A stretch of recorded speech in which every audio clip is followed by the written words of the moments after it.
What is up, people of the internet? It is me, Real American Politics, back in with a new video, and today, it is time that we do our June edition of my 2022 Senate prediction. Now, as many of you probably do know, since the last Senate prediction, we've had some major developments: Ohio, Arizona, Nevada, Washington, etc. So this is going to be a very interesting Senate prediction, the most up-to-date Senate prediction as of today. Now, before I forget, I hope you enjoy these type of videos. If you do, smash the like down below, subscribe, share it to friends, hit the little bell, and yes, of course, go follow that mysterious Twitter account in the description down below. And, yeah. So let's get right into it, folks. Let's get rid of all the obvious Democrat states. I think everybody knows what states I'm talking about. Sorry, I'm a bit colder. Sorry, I'm a bit sick right now. Excuse me. Maryland, New York, Connecticut, Vermont. These are all the obvious safe Democrat seats. I mean, I don't think anybody could, question, Vermont's safe Democrat. I mean, I know there's a meme candidate running there, but it doesn't matter. Republicans are not going to win that Senate race in Vermont. Now, for safe Republican seats, these are, in my opinion, extremely obvious. I mean, I don't think I got to say much. Iowa's safe Republican. Chuck Grassley's going to win by 30 points at the bare minimum. Indiana, Kentucky, Alabama, South Carolina, and I'm putting Florida as safe Republican. Rubio is going to beat Demings by a ton. It's not even close.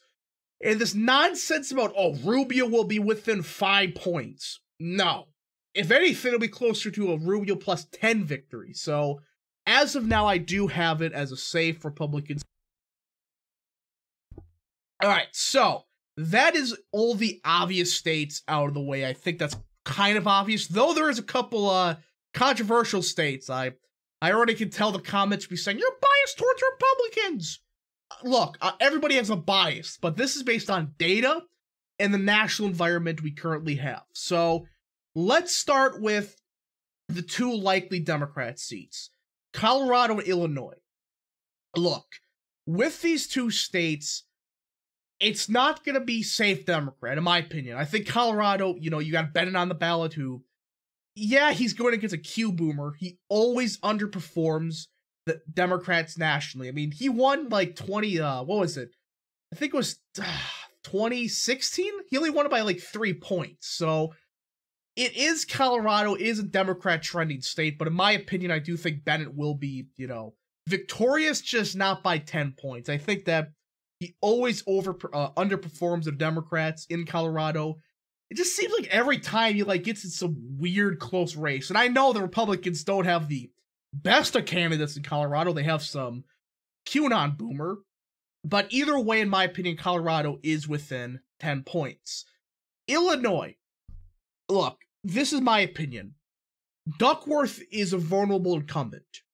She's not going to lose, all right? I got to get that out of the way right off the bat. However, she is a vulnerable incumbent, as in, she's not going to win by 15 points. My opinion is she's going to win by like 8 or 9 points, based on the national environment and how Illinois tends to vote in midterm years. That's not crazy to say. I mean, Illinois politically is cursed. I mean, sometimes they vote like a Republican in for the gubernatorial race in a blue wave year, then they vote for Democrats in a red wave year. It's weird. But either way, in my opinion, Illinois is a likely Democrat seat, because Duckworth, in my opinion, if she had a serious challenger, she would have won this race by like 5-6 points.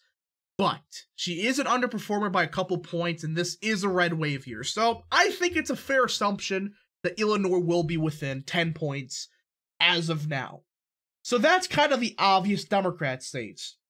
For the Republicans, there's a couple of obvious Republican seats: Wisconsin, Ohio, and the state of Georgia. Wisconsin, my beautiful home state. Ron Johnson is going to win this race. Whoever he's against, he's going to win. Mandela Barnes, that guy's run a terrible campaign. Alex Lasry, yeah, he's run a decent campaign, but he may not even get past the primary. And the other clowns, they're just no names. So Ron Johnson, in my opinion, has a very easy path. He's been running actually a pretty good campaign, considering he's not that vulnerable. And I think he's going to win by 8 or 9 points. I mean, he won in 2016 by like 5 points, I think it was. In the state, Trump won by a point. or under a point. So I think it's fair to say Ron Johnson, a red wave year in a red trending state like Wisconsin, will win the state by 8 or 9 points. I think that's a very reasonable assumption. Again, Wisconsin, in my opinion, is going to be the next Ohio. All right, as in 2022 and 2024, it's at the same swings Ohio that Ohio had in 2018 and 2016. More Republicans. So as of now, Wisconsin is likely Republican. Ohio. J.D. Vance, in my opinion, is going to win this race. Now, the only reason I think he'll be within 10 points is Tim Ryan's running a hell of a campaign. I gotta give him credit for that. I mean, he's running on, we need fair trade deals. We need to fight China and all of this stuff. In a state like Ohio, he's running a good campaign. However, it's Ohio. This is one of the most Trumpian states in the country. And Vance is going to win this race by 8 or 9 points easily. It may be safe, but I think that may be pushing it because Tim Ryan, I think, does have some electoral strengths, though I don't think he'll win. I just think he'll do better than Democrats expect, and they'll waste a bunch of money on this race. So that is a W, but even the polls are showing Vance is up by 3, 4, 5 points. So that race is essentially over. Georgia. Look, this may sound crazy, and there is one more likely Republican state, but we'll get to that in a little bit. But in my opinion, Georgia is a fairly obvious likely state. The reason for that is simple. Herschel Walker is going to win that race by 5 to 6 points at the bare minimum. Richard Barris, the best pollster in America, has Walker up by 4 or 5 points as of today. And that's awful news for an incumbent because, well, for incumbents, their numbers usually go down and down and down during the election season. That's traditionally what happens, and well, we're not even to the peak of the red wave year, especially in a state like Georgia. I mean, Biden's approval is like 35% in Georgia. It's not pretty. And Herschel Walker is a strong candidate for Georgia, and well, Warlock, not so much. Warlock has some very bad skeletons in his closet. In my opinion, he will lose by 4 to 5 points. I mean, the stuff coming out about him, yeah, he may be done. Now, there is one more likely Republican state. That's North Carolina. Now, the reason I don't think this is 100% likely as well, you do have, a state Supreme Court justice who only lost, her race by like 10 votes. So she is a decent candidate for North Carolina. However, Ted Budd is also, in my opinion, an electoral beast. He's going to win this state by 4 or 5 points. I just don't think it'll be as rightward as Georgia will be. I know that sounds weird. That doesn't mean that North Carolina is going left or anything like that. It's just North Carolina, in my opinion, with the red wave here, isn't going to be as big as Georgia will be. And again, Ted Budd still wins by a likely margin. It's a matter of, will he do better than Walker? I don't think so, as of today. But it could change, so in my opinion, North Carolina, likely Republican. So there's 5 more seats we got to go over, and boy, I know one of these states is going to piss off a lot of people. Washington. This is a hot take, all right? I think Republicans lose this race by 4 or 5 points, as of today. Look, that may sound crazy. However, Republicans have a very strong candidate running, getting a lot of endorsements. And the Democratic incumbent, not too popular considering this is Washington. And the polls have been showing she's barely at 50%, while the Republicans going up and up and up. And Washington, in my opinion, is going to have a red wave this year. A bigger red wave than a state like Oregon. Because, well, Washington's a weird state politically. I mean, there's some parts of it that, should vote ruby red, but it doesn't. It's a very strange state politically. And I think the Republicans do have a good candidate. If they were to put money into this race, they could win it, but they won't because they're useless. They really think, oh yeah, we're going to spend money on Colorado and Illinois before Washington, which is just stupid. Absolutely stupid. If you want to spend money and resources in Washington, you have a chance of winning. Will she win, the Republican? I don't believe so. But she's going to get this within 5 points. It's going to be the starter of the election night, in my opinion. Though the Republicans won't win it, in my opinion, they'll gain I think they have state legislative seats up in Washington. I could be wrong. But Republicans will get a couple House seats in Washington, and they could potentially win that Senate race. Just, that may be pushing it. Now, Nevada. you know my opinion. Anna Blake Salt's going to win that race. There's no question about it. Cortez is essentially just given up. She's rolling over and died. That race is done, in my opinion. At this point, it's a matter of how big he wins. I think he wins by 3-4 points as of now. He's a good candidate, and he's going to win this race easily, in my opinion, for Nevada standards. He's going to win by 3 to 4 points. And that alone gets the Republicans a Senate majority. Now, Arizona. My man Blake Masters just got the Orange Man endorsement.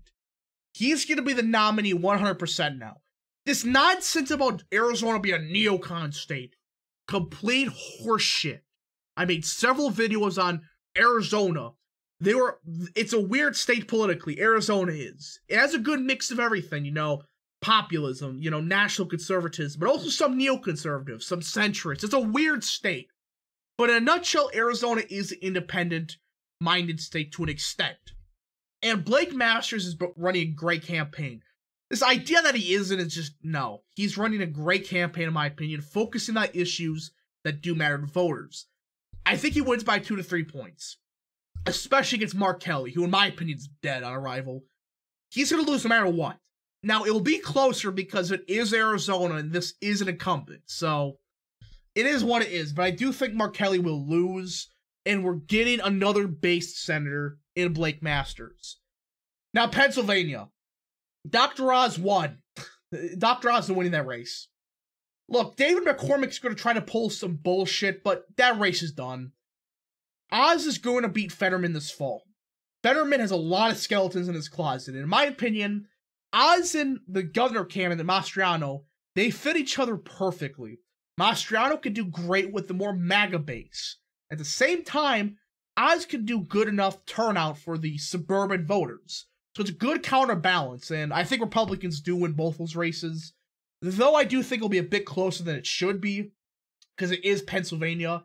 And Fetterman, for his weaknesses, he still has a weird appeal. I mean, he looks like a steel worker, but he's a socialist. It's weird. But in my opinion, Pennsylvania is still Republican. Now, New Hampshire. This is my opinion on New Hampshire. The only way Republicans win this race is if Chuck Morse is the nominee.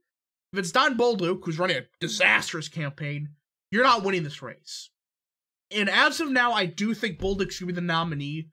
So I do put this... I put this state as tilt Democrat as of now.